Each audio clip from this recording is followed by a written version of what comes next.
சற்று முன் பதவியை ராஜினாமா செய்த தமிழிசை சவுந்தரராஜன் டெல்லி கிளம்பிய அண்ணாமலையால் பரபரப்பு, அதிர்ச்சியில் பாஜகவினர்.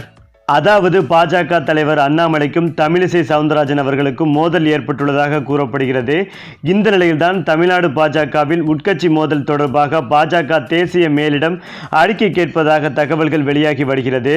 அந்த வகையில் தமிழ்நாடு பாஜகவில் அண்ணாமலை மற்றும் தமிழிசை இடையே ஏற்பட்ட மோதல் குறித்து பாஜக நிலைக்குழு உறுப்பினரான பொன் ராதாகிருஷ்ணன், வானதி சீனிவாசன் ஆகியோரிடம் கட்சி மேலிட பொறுப்பாளர் பியூஷ் கோயல் அறிக்கை கேட்டுள்ளதாக தகவல் வெளியாகியுள்ளது. அதேபோல் அண்ணாமலை தமிழிசை ஆதரவாளர்கள் இடையே மோதல் நீடிப்பதாக சமூக வலைதளங்களில் செய்தி பரவிய நிலையில் இந்த நடவடிக்கை எடுக்கப்பட்டுள்ளது.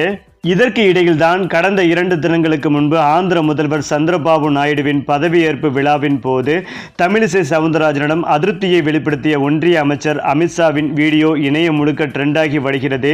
இந்த வீடியோ தொடர்பாக தற்போது திமுகவினர் கருத்து தெரிவித்து வருகின்றனர்.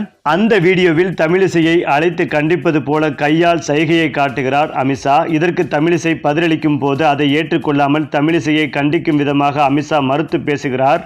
மேலும் இந்த விவகாரத்தில் 2 விதமான கருத்துக்கள் வைக்கப்படுகின்றன. ஒன்று, அண்ணாமலைக்கு ஆதரவானவர்கள் தமிழிசையை கடுமையாக கேலி செய்கின்றனர். உங்களுக்கு இதெல்லாம் தேவை, நீங்கள் பேசியதற்கு இப்போ பாருங்கள் பதிலடி கொடுத்துட்டாங்க, அதேபோல் இனிமேல் தலைவரை பற்றி பேச வேண்டாம் என்று கூறி வருகின்றனர். இன்னொரு பக்கம் தமிழிசை ஆதரவாளர்கள், நாடார் சங்கங்கள் தமிழிசையை அவமானப்படுத்தி விட்டார்கள், ஒரு தமிழ் பெண்ணை, நாடார் பெண்ணை அசிங்கப்படுத்தி விட்டார்கள்.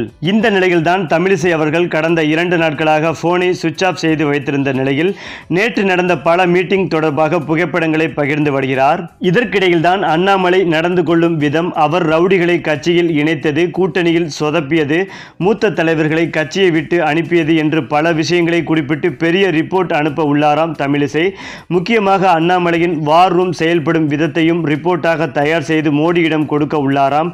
இதற்காக மோடியை சந்திக்கவும் நேரம் கேட்க உள்ளாராம் தமிழிசை. மேலும் விரைவில் டெல்லி செல்லும் தமிழிசை மோடியை நேரில் சந்தித்து விளக்கம் கேட்பார் என்றும் கூறப்பட்டு வருகிறது.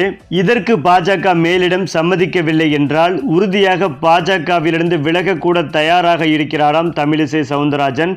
இந்த தகவல் ஒட்டுமொத்த பாஜகவினரையும் பதட்டமடைய வைத்து வருகிறது.